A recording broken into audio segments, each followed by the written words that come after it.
This dragon that you see on your screen on whatever device you are currently using is the devastating, world-destroying, fire-breathing, earth-scorching, sky-soaring legend of a beast you all know as Paarthurnax or Paarthurnax, whichever one you prefer. This dragon has been the middle ground of so many debates in the Elder Scrolls community that I've actually managed to age in the time. Literally, this debate started the first week this game came out all the way back in 2011. That was 8 years ago, and while opinions have changed on certain important features in Skyrim, like why Maik is the strongest god in Skyrim and why the mud crab is so fearsome and so devastating to the surrounding economies of Tamriel, these are important questions that need important answers. But today's question is quite simple and something that I'm going to do my absolute best to try and answer for you fellow Enwas, so please take a seat and enjoy this discussion. If you are new to my channel, I post regular Elder Scrolls content, so make sure to subscribe with that big fat red button and like or dislike the video depending on how you're feeling. Either way, ratings allow me to see what you see, how you were feeling about certain content and whatnot. But anyway, my like whoring mode is now switched off and it's time for me and my trusty Khajiit here to get out exploring and try and understand if Paarthurnax deserves to die.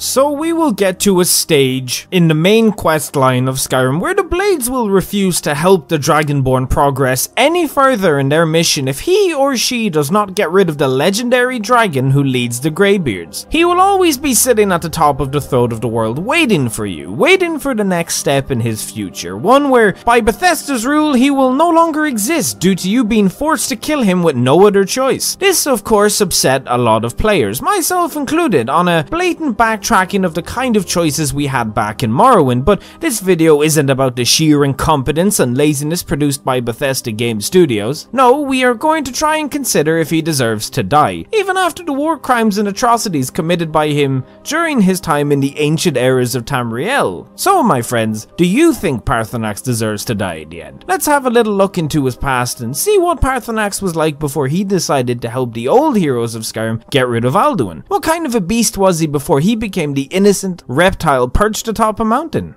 So during the Merithic era of the Elder Scrolls, Alduin was kicking and decided to start a war with the humans from below. The war was known as the Dragon War, and you get a small glimpse of it ending when you visit the time loop at the top of the mountain in the center of Skyrim, the throat of the world. Paarthurnax was one of Alduin's highest lieutenants at the time, and the way dragons' mentalities work is quite simple. Every dragon listens to the leader, and that leader is Alduin, so you abide to his bidding with no questions asked. Paarthurnax did this for a long time, and while we don't have exact numbers, if Alduin wanted a town or city attacked and burned down, you were sure as stone Paarthurnax in his younger years had no problems abiding to this. We know from the Blades dialogue and that little hit list they have that Paarthurnax was a criminal who committed war crimes during the Dragon War, but of course Paarthurnax didn't just listen to Alduin in the end, he changed sides. We don't know the exact reasoning for Paarthurnax changing sides during the war, but it is said, and pretty much known, that Kain intervened in some way and changed Paarthurnax's focus to go against his older brother,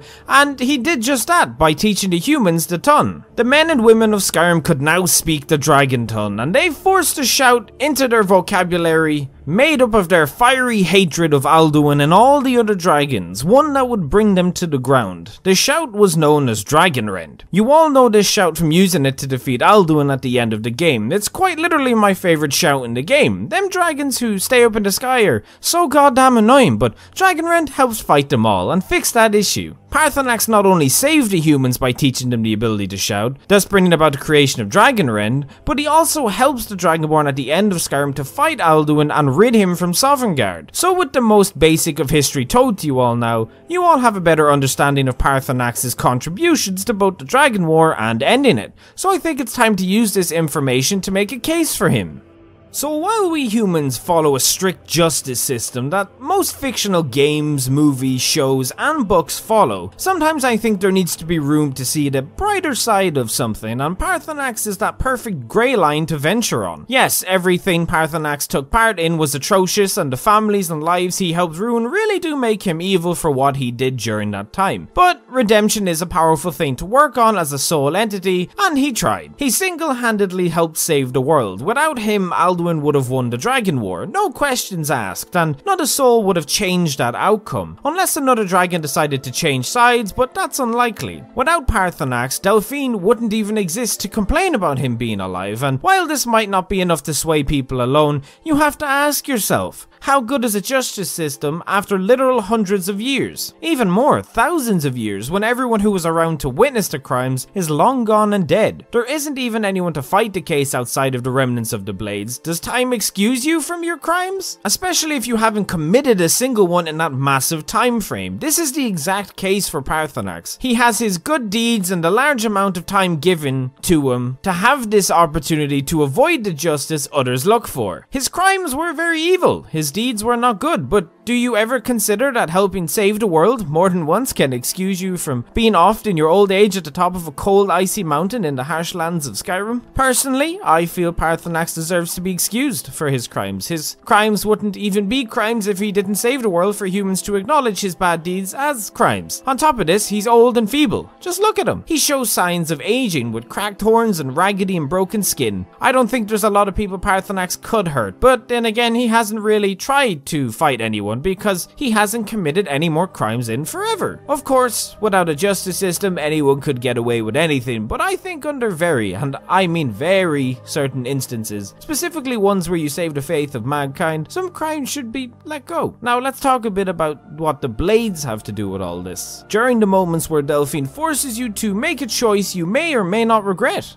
Now, I know a lot of you hate Delphine. I hate Delphine too. She's arrogant. She's a very simple type of thought process where big equals bad and small equals good. She's also very thick-skulled, and I say that with 3 C's, boys. The Blade's duty was to kill dragons because at heart, dragons are menacing, bad creatures who do not think humans can possibly be ahead of them, and to a degree, this is true. Without shouting, we wouldn't really be able to fight them. They're big lizards who are better than us. Certain heroes are strong and can take a dragon down, of course, but they will just come back again as long as their soul stays intact. Of course, this is where the Dragonborn comes in to save the day, but not many of them exist anymore. Delphine believes Paarthurnax should die for the crimes he committed long ago during the Dragon War, completely ignoring the fact that he saved the world. Again, because I think she's the type to believe that the world does need justice. Without that kind of system, like I said earlier, anyone could run around murdering and get away with it. No questions asked. We don't want to live in an environment like the Purge. That sounds truly terrifying. I don't want that. However, she also forces the Dragonborn to do it, adding on to the distasteful way she's already acted, like with the Dragonborn, and if you don't do it, she will refuse to offer the Blades help to you, which is kind of annoying. Paarthurnax does say during some dialogue later in the game, when you bring up the fact you were sent to kill him, that he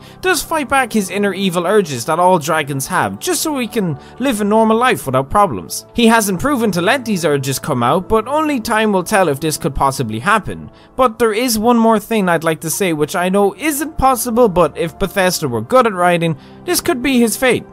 What if knowing you, the Dragonborn, could easily overtake and kill him? What if knowing through the prophecy that is Alduin's Wall that you were destined to show yourself? What if knowing all this, Paarthurnax was just waiting? Assuming the Dragonborn is a Nordic hero, which is canon according to Bethesda by the way, you are the last one once Miraak dies. No more to come after you from the knowledge we have. That is the whole point of the prophecy. After 100 years you will be dead, and who will be left to stop Paarthurnax, one of the most powerful creatures sitting in Tamriel? If you are long gone in the ground and nobody else has the ability to absorb a god's soul. Did you ever think about that, guys and gals? No, you didn't, because all you think about is yourself, damn Enwa. But seriously, Paarthurnax doing this big long grand plan would be awesome. He could easily do it, and this would happen if you didn't kill him. But alas, I'm pretty sure Paarthurnax dying to the Dragonborn is canon and we will never know. But my verdict is, and I will stick to this for now and probably forever, I don't think he deserves to die no matter what anybody says. So agree or disagree, life should continue onwards.